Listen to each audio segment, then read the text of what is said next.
If there wasn't a camera, we wouldn't believe what this cat did to the baby. If there wasn't a camera, no one would ever believe what this cat did. When a baby's life nearly slipped away, it wasn't a parent, a monitor, or an alarm that saved him. It was their cat. What started as jealousy turned into something that can only be called a miracle. But before that miracle, there was silence, almost too much of it. In a small town outside Portland, Oregon, the Cooper family lived in a white house with wind chimes that barely moved. Emma and Ryan had been married for 5 years. Nothing in their home felt unsettled until their son Mason was born. Before him, nights were calm, dinners quiet, and the loudest sound came from Charlie, their black and gray tabby, jumping onto the window ledge to watch cars go by. Charlie had been part of their life since before their wedding. He was the kind of cat who followed Emma from room to room and slept wrapped around her feet like a second heartbeat. Everyone said he was too spoiled, and maybe he was. He had his own soft blanket, his own spot on the couch, even his own place by the window. He was family until Mason arrived. At first, Emma thought Charlie would adjust. But something changed. The moment they brought the baby home, Charlie stopped eating for a day. He sat by the door, as if waiting for everything to go back the way it was. When Emma tried to pet him, he walked away. The warmth in his eyes looked distant now. Weeks passed, and the house forgot what sleep felt like. Mason's soft cries filled every corner. 2 a.m., 4 a.m., again at 6. Emma's arms ached from holding him, her body still healing from childbirth. Ryan worked late at the delivery warehouse, nights stretching long. So most of the time it was just Emma, the baby, and Charlie watching from a distance, his eyes glowing softly from the shadows. She told herself she was imagining the change. But one evening, while Mason slept in his crib, Charlie climbed onto the dresser near him and stayed there, motionless, tail twitching. When the baby cried, the cat didn't move, just watched. It made Emma uneasy. The stillness, the stare, the tiny flick of his ears at every sound the infant made. "He hates him," she whispered one night to herself. Ryan, half asleep, said, "He's just confused, Em. Give him time." But time didn't seem to help. Charlie began sitting near the baby's crib every night, silent and unblinking. Emma found small clumps of cat fur near Mason's blanket, even inside the crib once. Her heart jolted each time she saw it. Was he jealous, curious, or waiting to do something terrible? By the 3rd week, Emma was exhausted and nervous. She kept a spare baby monitor beside her bed and a rolled towel by the crib rail where Charlie liked to jump. Still, somehow, he always found a way to be near the baby. Some mornings, she'd wake before sunrise and find him asleep on the rug beside Mason's crib, almost like a soft guard. But she didn't trust it. Not yet. The tension between love and fear made the nights feel heavy. Every sound made her heart race, and still Charlie stayed close. Always close. Too close. What Emma didn't know was that one night soon, that same cat she feared would be the reason her baby lived to see the morning. But at that point, no one could have guessed what the camera would later capture, because what was about to happen would defy everything they thought they knew about animals. Instincts and love. It started like any other restless night. The wind outside brushed against the windows, and the baby monitor glowed faintly on the nightstand. Mason had finally fallen asleep after what felt like hours of crying. Emma sat on the couch downstairs, her body aching, nerves stretched thin. She held a mug of cold tea, staring into the quiet, afraid to even breathe too loudly and wake him again. Charlie moved softly across the floor, tail low, eyes sharp. He stopped near the bottom of the stairs, looked up, then turned back toward Emma like he was waiting for something. She sighed. "Not now, Charlie," she whispered. "Please just stay away from him tonight." But Charlie didn't listen. He padded up the stairs silently. Emma thought about following, but exhaustion won. Her eyes closed just for a moment. It couldn't have been more than 10 minutes. But when she woke, something was wrong. No sound, no breathing over the monitor. Just silence. She sat up fast, heart pounding. The red light on the monitor blinked, showing motion but no noise. Then a faint rustle came through. Scratching, fabric shifting. Emma ran upstairs, her hands shaking before she even opened the nursery door. What she saw froze her completely. Charlie was on the crib, paws pulling at Mason's blanket, claws caught in the threads. "Charlie!" "Stop!" she cried, rushing forward. But the cat didn't stop. His movements were sharp, desperate, like he was fighting against something. Then Mason gasped, a small, sudden sound that sliced through the still air. The blanket fell loose from his face. Emma's scream turned into a sob. She scooped her baby up, feeling the tiny chest rise again, slow but steady. Mason coughed, breathed, and clung to her shoulder weakly. Only then did she look down at the cat. Charlie wasn't attacking. He was trembling, tail puffed, breathing hard like he'd just run a mile. "Oh my God," Emma whispered. She sank into the rocking chair, clutching Mason close. Charlie stepped down from the crib, his eyes watching her, then the baby, then back to her. His look wasn't angry, it was almost worried. Ryan burst through the door minutes later after hearing her cries. She tried to explain, words stumbling. The blanket, it was over his face. He couldn't breathe. Charlie pulled it off. Ryan glanced at the cat, confused. "Are you sure?" Emma nodded, tears still fresh. "He saved him, Ryan. I swear he did. That night none of them slept." Emma replayed it in her head again and again, unable to shake the image of Charlie's frantic paws, the soft gasp that had brought her baby back. Mason slept beside her bed after that, wrapped carefully, while Charlie lay at her feet, unmoving, his green eyes open in the dark. By morning, she needed to know the truth. Had Charlie acted by chance or purpose? Because what she saw, what she felt, didn't make sense. No one would believe it, not unless she had proof. So later that day, she took the dusty baby monitor camera out of storage. She fixed it above the crib again, facing Mason's bed this time. "If you really did it," she whispered to the cat sitting on the edge of the rug. "I'll catch you." Charlie blinked slowly, as if understanding. That night, for the first time, Emma wasn't afraid of what she might see on the screen. She was afraid she might see nothing at all. But the footage that camera was about to capture would change how she saw Charlie forever. Because what he would do next wasn't luck, it was something far greater. The next few nights were quiet. Too quiet. Mason slept better, and Emma tried to convince herself the scare was over. Still, she checked the baby monitor constantly, not to see the baby, but to watch the cat. Every night, sometime after midnight, Charlie would appear in the frame. He moved carefully, slow enough to not wake Mason. First he'd circle the crib, sniff the corners, then jump lightly onto the edge without making a sound. He always sat the same way, half alert, half calm, like a guard who refused to leave his post. Emma watched in silence from the hallway, one hand on the wall for balance, heart thudding. The first time she saw him press a paw softly against the blanket, she almost gasped. He wasn't clawing. He was smoothing it, making sure it was flat. Mason shifted, a tiny sigh escaping. Charlie leaned close, his nose brushing against the baby's cheek. Then he stepped down, curling himself at the foot of the crib, eyes still open. Emma didn't move. Her throat tightened. She could barely breathe as the red light on the camera blinked in the dark, recording every second. For the first time in weeks, she didn't feel afraid. Something inside her softened. When she showed Ryan the footage the next morning, he watched without a word. The shaky black and white screen showed their cat doing something neither of them could explain.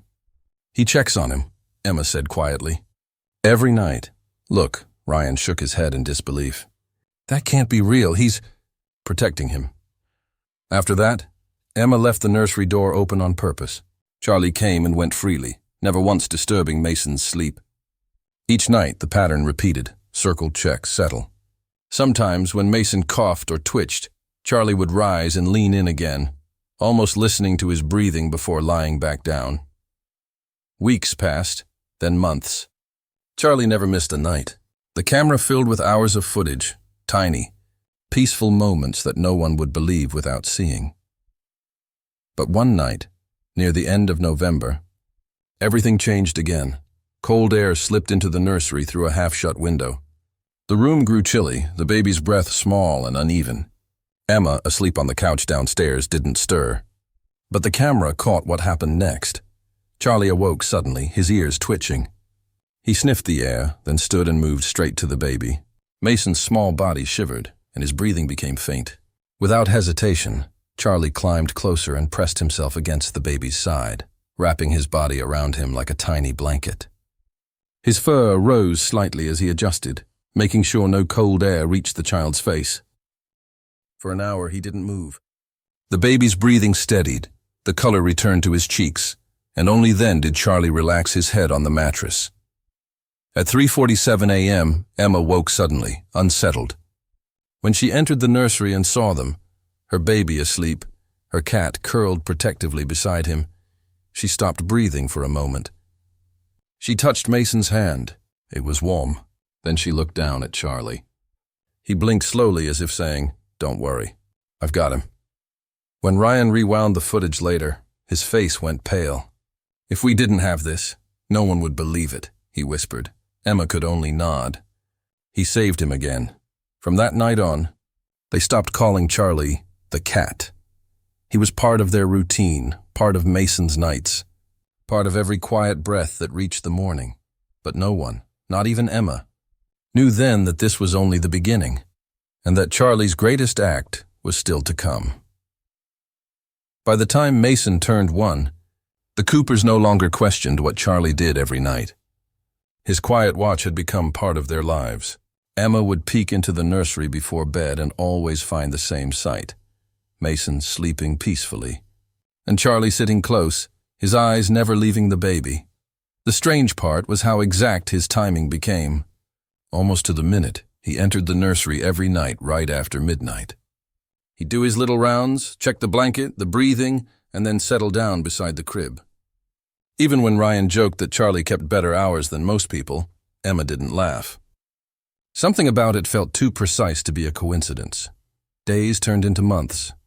Mason learned to sit, crawl, and laugh. Wherever he went, Charlie followed. If Mason rolled too close to the coffee table, Charlie's paw would block him gently. If Mason reached for a cord or spilled toy, Charlie would nudge it away. It was quiet, subtle, like he was learning how to keep the boy safe in his own way. But no one noticed the signs the week before. Everything almost went wrong again. It started one night when Mason had a small cough. Nothing serious, just a little wheeze after he fell asleep. Emma brushed it off as a cold, gave him some medicine, and kissed his forehead.